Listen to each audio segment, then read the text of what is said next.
Hey there, I'm Desiree. And I'm Sharon. And this is the Other What podcast. This is the Other What podcast. The Other What. The Other What. The Other What. The Other What. We did it, Sharon. We did it. Season 1, episode 10, our last episode of the season. Can you believe it? Cannot believe it, right? Like, doesn't it feel like we were just sitting at the bar talking about what we were going to do and that we were thinking out a podcast? I know. I pulled out. It's crazy, right? It is. I feel like it was around because we're also coming up on 1 year of us being friends. What? Yeah. Oh my God. And it was we're having a 1 year anniversary. We are. Yes. I know. And it was like in probably our second or third time hanging out that you were like, you should do a podcast. I was like, no, we should do a podcast. And here we are with like Instagram and Spotify's, and who knew we'd have this like social media presence? It's actually kind of amazing. And I think we were sitting at the beer garden place at Krog Street Market. Krog Street, yeah, Hop City. Yeah, across the Hop City. It's a good place to go get a beer. Yes. Oh my gosh. Yeah, I love it. So thank you to all the listeners. I think that you guys, like, we have fun doing this, but the fact that you all are listening makes it even more exciting, and that you're starting to engage with us too is great too. So thank you for all the comments and the likes. It just keeps us going. Yes. So thank you so much for that. We greatly appreciate it. Yes. So let's get into today's episode. We're going to be talking about breakups. Not that we're breaking up. Just breakups in general, because we've both been through some. We've been through some breakups. I would say Desiree a little bit more than me. I have, yes, guilty. She's got a bit more experience, but yeah, totally we're talking about breakups. And my understanding is that this will be aired right before Valentine's Day. So how appropriate! Happy Valentine's Day, everybody! We're going to talk about breakups. So let's start it off. Let's kick it off. I'm thinking, when I think of breakups, I'm thinking like things that we have to, the habits we have to break, right? After these breakups. A couple of things that come to mind that depending on how the breakup went, because you can have like amicable breakups or you can have really contentious breakups. Mm-hmm. I am grateful that most of mine have been fairly amicable, where I can still be friends with that person. It might take a little bit of time, but I can be friends with that person. There are only less than a handful that I just would not even make eye contact with if I saw them on the street. I think we've all had those. Yes. Yeah. So one of the hardest things I find when I'm going through a breakup is to get out of saying like we, us, and our. Ooh, that is a hard one. Especially hard when you start to date like after the breakup, mm-hmm. and you keep saying we, mm-hmm. when it's supposed to be just you. Yes. Oh, that's a really good one. Yeah. Like our dog, even though now it's only one person's dog. Or our apartment. Even if you're telling like past stories, like it's hard to break that. Do you, okay, can I ask a question? Have you ever called a woman, like the new person that you were dating, the old, like your last breakup's name? No, that's never happened. No. Oh, okay. Oh, you're smart then. You're smarter than me. No, I have not. I have not. We'll get to that on the stupid things we've done after breakups. Okay, well, let's table that one. I have not. Okay. Other things that I find are hard to break. Cooking for more than one person, because I love to cook, and I know you love to cook. That's part of like those extra love languages that we've talked about before. Mm-hmm. So making enough meals or shopping is hard sometimes for me to remember. I'm just only cooking for myself. I like to have leftovers, but still, like you get into that habit of cooking for two or more. And even like when you're out, or when I'm out, like if I see something, I'm like, oh, this person would really like this. But then I'm like, you don't have to think about that anymore. I have done that. Okay. Grocery shopping. So hard after breakup for me, because like so and so loved tomatoes. I would get tomatoes every time I would go to the grocery store. I like tomatoes, but I don't like them that much. Yeah. So now I'm like, I'm not getting tomatoes. Right. Like I Fuck have to those like I have to be tomatoes. right. I have to be like very deliberate and be like, I'm not buying tomatoes. Or like their favorite brand of, I don't know, spaghetti sauce or something stupid like that. And to not to like to be like, that's what they liked, but this Yes. is what I like. And I think Yes. that's really hard that was hard. My first grocery shopping trip was super, super hard. Yeah. Actually, for me. And I had to buy for one, just like you said. I was like, I don't need to buy 5 boxes of pasta. No. Why do I need Right. this? You know? Right. I mean, unless you just really fuck with pasta like that. right. I'm like training for my marathon. I need to Right. carb up. But no. But yeah, I totally agree with you. I think the food thing is a big one to break. Big one. Yeah. I also like going, like if I take trips, I would always bring my person something back. So just remembering, like, I don't have to go out and do that extra bit of shopping for somebody because I'm just coming home to me. That's right. I'll bring my dog something back. Not that he gives a that's shit. kind of cute. And I was going to say Elvis doesn't care. He's like, you're back. That's all that matters. Right. So something I think that's really interesting. Did you ever, like, when you go on business trips, to tell the person that you're seeing, like, made it to the hotel Oh, yes. or like got to the airport and like kind of giving them like the play by play either through text or whatever? I put that under the category of couple routines. Oh, Of couples routines. That's a that couple's check-in. routine. The check-in, even like when it comes to cooking, like I would cook, my ex would do the dishes. Now I have to do the dishes myself. I have nobody to clean up after I cook. God damn it. Oscar doesn't help either. He doesn't. Damn it. No, He does just not looks at help. me. Like washing Freeloader. clothes, one person would put the clothes in. And, a lot of times in past relationships, we will fold together if we live together. But then it's like, I have to do all of that. Yeah, the couple routines. I think that totally makes sense. It's a couple routine, and I don't know if this is the same for you because I think that you are a lot more. You brought up a lot more independent than me. I have. It's like just being alone sometimes is really hard. The quiet is really hard for me. When I was growing up, and you can ask a lot of like Asian immigrant kids, our parents are obsessed with noise. They have to have it in the background. So my parents always had something going on, like a TV was on, a radio was on, whatever it was. And even till today, my parents live stream Chinese TV, CCTV. There's like 8 channels, and it's literally, my mom is really hard of hearing, so it's like blaring at like the top sound. I have to ask her to turn it off so that we can have lunch. That's how bad it is. And so for me, when I get to my apartment and I'm by myself and it's so quiet, I'm like, this is so weird. Oh my God. No, And so, I love the quiet sharing because I grew up in a house with a lot so of many people. siblings and my parents and then my grandparents moved in with us at one point. So no, I really enjoy the quiet. Yeah, so we're completely opposite. I'm learning how to enjoy the quiet, Desiree, because I think that's like one of the things, like the things that I'm thinking about as far as like habits is like, because you've always had somebody, you're living with somebody, right? Yeah.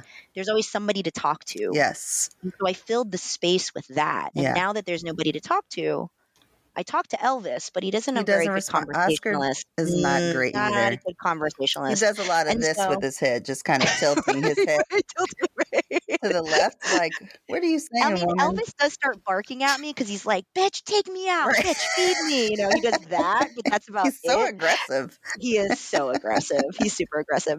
But like, yeah, so now I have to like be okay with it being quiet. Even, I know this sounds crazy, I would always have a sound machine when I would go to sleep. I've actually started trying to sleep without it, to be like, I need to be okay with the silence. It's so uncomfortable. Yeah. Really, really hard. Interesting. So I sleep with the sound too, usually like a tropical rainforest or a coqui frog or a thunderstorm, but mostly it drowns out the sounds of the city because I live on a very busy street. And that gets super distracting. So if I have one thing to kind of focus on while I'm falling asleep, it helps. Yeah, totally. Yeah, that's so interesting. What other routines do you think you had a hard time breaking out of? Oh man, the food one was probably the hardest. I would say just my last breakup, which we'll have another episode about this in season 2. Yeah. For me, there were a lot of habits that they imposed on me. Mm. I know this is going to sound weird. Maybe people in our podcasting universe can relate to this. Toilet paper. Mm-hmm. Are you a top or a bottom I am roll? a top baby. You All in all see, right? things. Right. And so I really don't give a shit Yeah. how quote unquote, but like you Oh. do it, but the ex did, right? Mm-hmm. And so I find myself sometimes going, I like will put the toilet paper roll on and be like, you know what? I'm gonna flip this because I don't really care because I'm by myself right now. Yeah. Or like putting up cans in the cabinets, right? And like putting them in a certain order or in a certain way. Like now I just don't even give a shit and I just throw shit into the cabinets. I can't find it The later, but who cares? horror for Yeah, me. I know, things like that. So, I do find that like there's like fun things like that after the breakup that I've had to break myself of because I Mm-hmm. was so conditioned to do things in a certain way. Mm-hmm. Um, and not that that's a very generic breakup thing, but it's something that I think when you're with somebody for so long, Yeah. you just start following their patterns and you kind of forget what your patterns were because you want to placate them. And I think that's kind of a lot of what happened with I me. like that. So, yeah. Well, we'll get more into breakups and let's talk about some stupid things that we did after this break.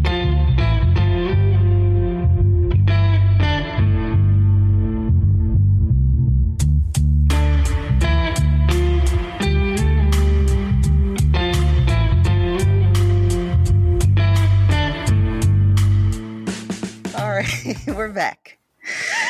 Sharon, stupid things we did Stupid. after breakups. I want you to start this one, if you don't mind. Why me? I I don't don't know if know. mine are that. I don't know if mine are so stupid. I did very reckless things Let's that, hear it. Let me hear about well, reckless it's one of those Sharon. things like reckless Sharon. This was a 2 breakups ago. Okay. I was like, fuck it, I'm gonna get laid. I'm gonna go out. I'm gonna go get a drink. And this Revenge was when sex. revenge sex. Yeah. Yes. And that is kind of stupid and reckless. Oh, And so absolutely.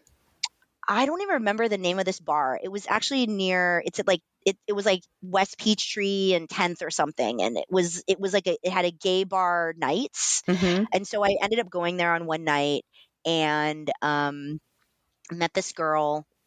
I think her name was Abby. I don't even remember. And I got drunk, like wasted. And we started kissing. And then she's like, take me back to my place. And she was staying with friends of hers. Mm-hmm. She was like from out of town and she's staying with friends with hers. And so I drove her. And this is where it was reckless. I am surprised I did not get a DUI and I did not get into an Oh accident. my I gosh. drove Yeah. her from Midtown to Buckhead. What? Fucking drunk. Yeah. Oh, I was drunk. Please do not like state police don't arrest me now. Like that Yeah. was just stupid. But I got her there safely. Yep. I revenge sexed like all night long Yeah. on an air mattress in the middle of her friend's living room. And it was fun. Yeah. And I'm glad I did it. I had to do it. I think I had a lot of pent up like anger and Mm-hmm. aggression from the breakup because it wasn't an amicable breakup. Mm-hmm. And I needed it, to be honest. Oh, At that Sharon, point. you just made me remember a story Yes. that I made out with a white woman and I totally forgot about it. Wait, this is the second white woman, Desiree? No, I didn't make out with You the one dated? from the story. No, it wasn't a date. It was like I need to have sex with somebody to get over this other breakup. And I completely. And it was a white lady. Oh my God. Wait, don't be hanging your head in shame. Is it really that bad? Why? Tell me. You gotta tell the story now. You gotta tell the story. So I can't even remember what year this was, but I was out with one of my brother's friends, childhood friends who's gay. We were partying together. He meets this guy and he's like hooking up with the guy, and the guy has a friend with him, a woman. And I am like super, super drunk, obviously, if I'm doing this. And we go back to where the guy lived, and my friend, he and the guy are like doing their thing, and then the woman and I are like smoking cigarettes, having more drinks, and then we just like start making out. And I forgot all about this. We made out for Nice. hours. What? I Hours. mean, whoa. Hours, Sharon. God, I can't believe this is. Oh, Drunk Desiree is a whole nother person. I could do a whole podcast on Drunk Desiree. I think Drunk Sharon and Drunk Desiree were just in another universe. Like we've like blocked out all the things. Let me finish telling you the story now that I think about it. So we were also on an air mattress in the living room because she was from out of town visiting her friend, her guy friend that lived there. So it was probably like 6 or 7 in the morning at this point. I tiptoe off, get off of the couch or the air mattress, get dressed. Well, I was pretty much dressed, but put my shoes on, go to the bedroom, open the door, signal until like I'm waving my hands trying to get my friend's attention. Then he gets up quietly and we sneak out of the apartment. Did you ever talk to the person again? Not to her, never to her again. But I actually ran into the guy like maybe 4 or 5 years ago. And this is like probably 11 years ago when this story happened. That's why I couldn't remember it. But I ran into the guy that my friend hooked up with at like I think I was doing a half marathon and he was one of the vendors and he totally recognized me. Oh my God, no way. He's like, oh my gosh, I have to tell my friend that I saw you. I was like, you don't have to. You do not have to. Oh my God. Like one night stands, I think like after a breakup, like either really good or super awkward. I can't believe I forgot that story. But those are the stupid things we do. And then we kind of like put them out of our brain because they were so stupid. I mean, when you started telling yours, I felt like my face getting hot as I remembered the story because I just could not believe I forgot about it. It wasn't even like super sexy, but what do you think it was like? Was it like embarrassing? No, like because you were like, I'm not a person that really gets embarrassed. You don't, yeah. I think it was just holy shit! I totally forgot that I have made out with this woman. Like, sorry to that woman. I guess it wasn't super memorable, but. And because I've been like on this podcast, like I don't date white women, I don't do anything, and then I forgot I had that story. Oh my God, I love that. I love that. Man. See, so it's all coming back up to it's bubbling to the surface, which is great. It's all coming. It's awesome. Okay. So I actually, and I think this is the second segment, but I am so excited about talking about rediscovering ourselves because we talked about stupid things we've done. Oh, I'm not done with my stupid stuff. Oh, okay, so there's more stupid things. Yeah, I have a list of things here. I have a list of like 3 things. So, okay. All right. One is just trying to win somebody back. Like, the relationship is over and you're still like trying to get them back. I don't know why we always do that. We know this relationship should be over. That's why it's over. But we do like things of trying to get them back. Like for me, one time, and this was in the 90s when I was still like trying to figure out my life. I was living in Kennesaw, but the woman I was in love with lived in Covington. And I had a car accident, so I didn't have my car. My roommate at the time, God bless him, would drive me from Kennesaw to Covington so that I could go see the woman I was in love with and like leave her flowers or leave her a card. And I was like, man, looking back now, that is so stalkery. But she was like my first real love. And like she totally understood like what I was experiencing because she had also kind of been through that when she first came out and really fell in love with the woman. So she never made me feel like I was doing anything crazy. But looking back at it now as a 45-year-old, I was like, that was a little crazy. That's a long way to drive. Bless your heart. Bless his heart. Yes. Your roommate. Oh my God, to drive you that far. That is a freaking long way to drive. Oh my God. We would like not erase her voicemails off of the machine. Like if she ever left a voicemail, we would leave it on there. That's crazy. So what's funny is that the whole trying to get somebody back, I've never done that. Somebody wants to break up with me. That's good. Mm-hmm. I'm not going to do that. But the people who break up with me, tend to start like they want to come back, and Yeah. I'm like, nope, Yeah. sorry, Yeah. this ship has sailed. I'm not doing this anymore, Yeah. and so it becomes that. I think also trying to be friends too soon is a stupid Ooh, thing that's a to good do. one. That's a good one. Especially in the lesbian community. And I don't know if it's like this I don't think it's as prevalent in the gay community or really in the straight. Like our closest friends, 9 times out of 10 are an ex-girlfriend, Mm-hmm.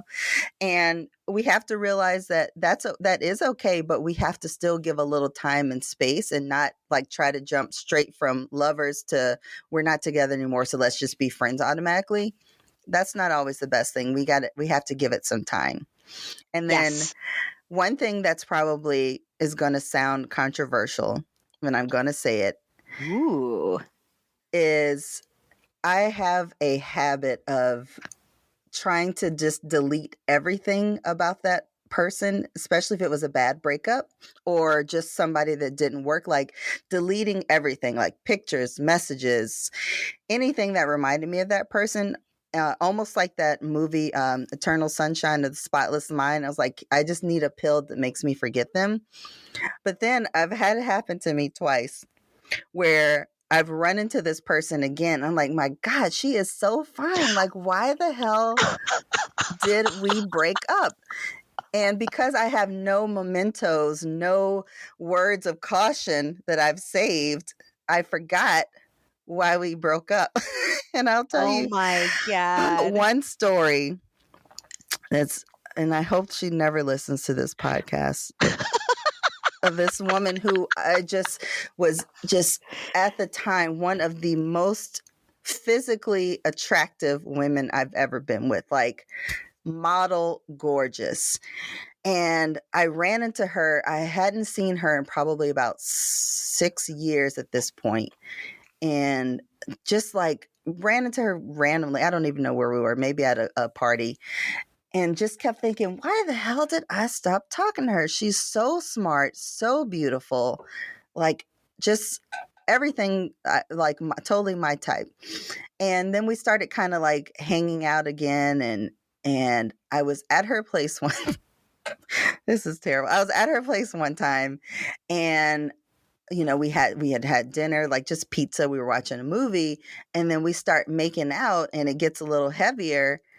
And then I remembered, Sharon, why I stopped talking to this woman, because the sounds and faces she made were just so unattractive. Oh God. Oh my God. Oh my God. Tell me the sound she made. It Tell me was a sound. like I don't mind somebody being loud, but then it's like performative loud, even though she wasn't being performative. That was literally her sounds, and it just was not pleasing to my ear. It Oh, was she didn't do something weird like squealing like a pig or something, no. right? Oh my God, Okay. no.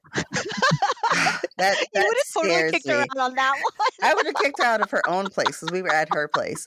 And I just remembered, like, this is why you stopped talking to her, because you can't deal with this. So I got up, I went to the bathroom, and I was like, how the fuck am I going to get out of this? Oh shit. Oh shit. And then I just And? went back and I was like, I think the pizza's upset my stomach. I'm going to probably go. And then I left, and I've never talked to her again. Wow, Desiree, that's a good story. That's so terrible. It's really so terrible. This is why it's important to not delete everything about somebody, because you will make that mistake. You need a breakup journal. I You'd be do. like, so that you don't delete it. It's like written down in the journal, and be like, this is why you broke up. Yes, 1, 2, 3. exactly. Because if you don't see somebody for a few years, you've gone through other people by then. You might have. Well, shit. I've forgotten people I've dated. Thank God I have one or two friends that know pretty much everything, and I can go back to them like, hey, remember this person? They're like, no, let me tell you what happened, because obviously you don't remember. I love that. They actually are your journal. You just go Yes. back to them and just make sure that you check in with them Oh first. my gosh. Yeah. That's Okay. great. Oh, that's a good one. Yeah. Oh, that's a good one. I love it. All right. I love So it. pivoting to Okay. the next segment, and I know you're excited to talk about this. Rediscovering yourself after a breakup. It's so I love it. important, right? Mm-hmm.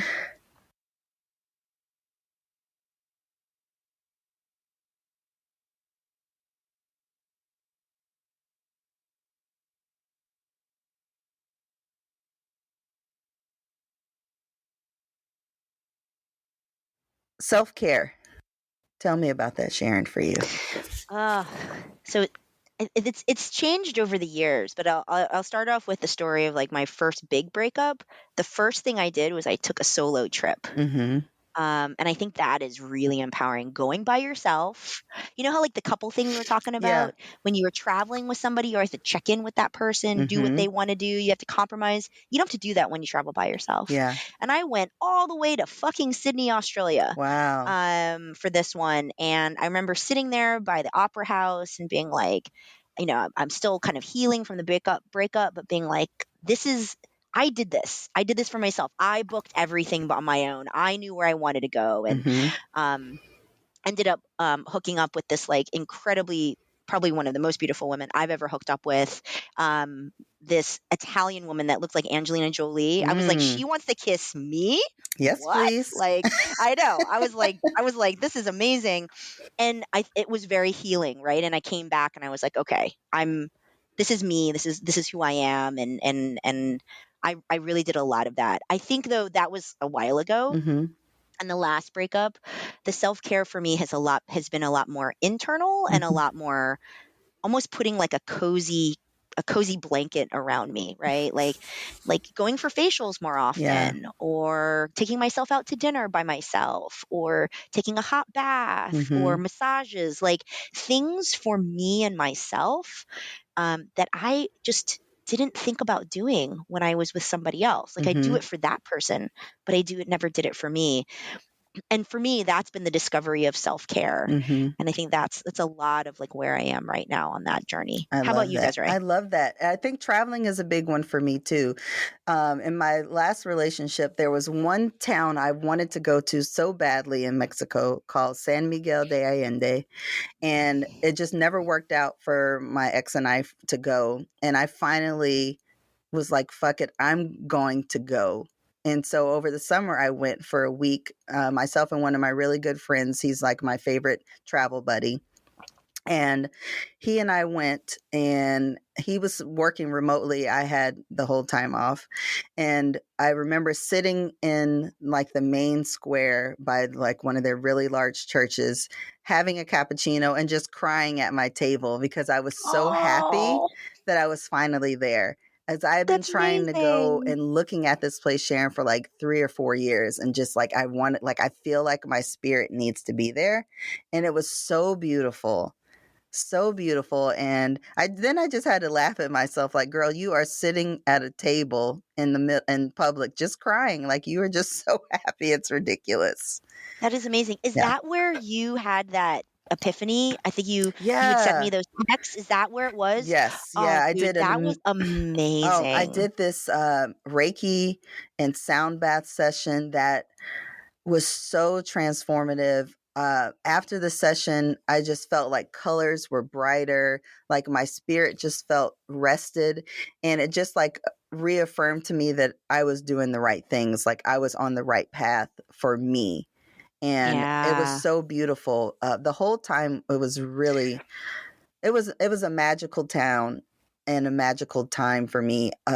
San Miguel de Allende is in the mountains. It's like over 6,000 feet above sea, and so little thinner air quality, very hilly. We walked everywhere, and it kind of has the same vibe of like this energy vortex, like you would find in Albuquerque, New Mexico, is one of those Mm. places. Sedona, Arizona, is one of those Mhm. Mhm. places.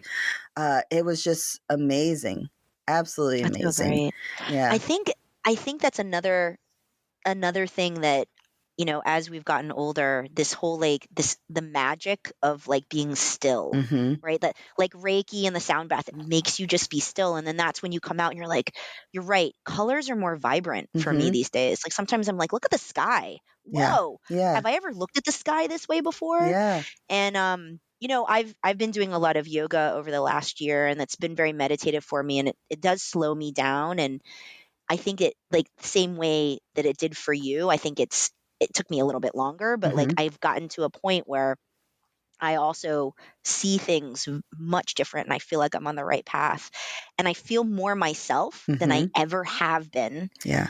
over the last like 20 years. I mean, we had so much fun in our 20s and our We sure 30s, did. but I don't think I really knew who I was. Mm. Right. And I think that every era we kind of rediscover ourselves too. And we're just different people every time. And now that we're in our 40s, it feels like we're finally getting to a point where we actually know who we are. Yeah. That's kind of And I how I think feel we're about more it. accepting of ourselves too. Yeah. Like, There's a lot of who that. cares if we Yeah. have flaws? Like, in your 20s, you're worried about having cellulite. Like, oh, you want this perfect body. I don't give a shit about that anymore. Like, it is what it That's is. right. Look, I still Right. pull them even with this body. Yeah. People still want this, Right. man. We'd be sexy as hell, right, Desiree? Right. It don't matter. It don't No. matter. No, I get it. I get it.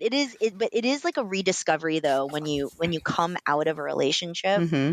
And it is rediscovering yourself Yeah. and then making sure that when you get into the next relationship, you hold on to that self. I think that's really hard because you're used to the habits that we Yes. talked about at the beginning. Yeah. And you're going to go back to those habits but you Yep. know you need to do things different. So it's this like fine balance of like trying to do that. Yeah, you're So, regaining your confidence. You're regaining and embracing your independence, right? that's You've right. probably maybe started reconnecting with friends or family for some people that maybe you haven't seen or talked to in a while because you were so engrossed in this relationship. And, that's a lot of relationships. It doesn't necessarily, it's not, specific to lesbians. I think even some straight couples, you just get so wrapped up in the person you're with that sometimes friendships kind of fall to the wayside. And we have to do a better job of not like leaving our friends when we're in relationships. We need to still hold Yeah. on to that. It's important. Oof. Man, isolation is Yeah. probably one of the hardest ones. And I'm such a like outgoing person. For me to not be around people over the last 5 years was so hard. I mean, with COVID and everything too, but I think I really struggled with that in the relationship. And so now I'm kind of just emerging from that and trying to find community. And that's another part of self-love. Like, Yeah. where is the community that's going to really stick around you? Yep. Like Desiree, like us, Yes. 1 year anniversary. I know. And Yeah. 10 episodes later, Yeah. like this is a community that we're building. Yeah. Think about it, though. It is. It's It's this kind of amazing thing that we built together over the last few months. It's With wild. and shout out to Mr. Andrew Marconi, who has been Andrew. like our rock, Yes. like getting us on the schedule and being so freaking organized and doing all the Instagram stuff. Like, We thank love you, Andrew. so much, Andrew. And we wouldn't have been able to get through season 1 without all three of us and all the fans and Yeah. people listening. People So thank listening. you, We everybody. surely appreciate it.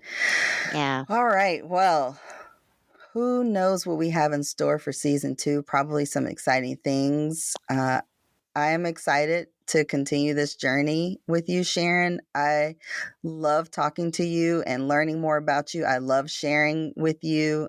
And this has like been one of the best things that's happened to me in a long time. So thank you. Oh, thank you, Desiree. Yeah. That was really sweet. And I know that comes from the heart because you don't say Yes. shit like I that know. very often. So, but yeah, so here's to more. We're definitely going to be doing a season 2, y'all. And we would love it if you guys gave us some like comments on like what you'd want us to talk about, to give us some ideas of what you're interested in. And we really hope that you've gotten a lot out of the last 10 episodes because we have. And Absolutely. we're just excited to do more. Yeah.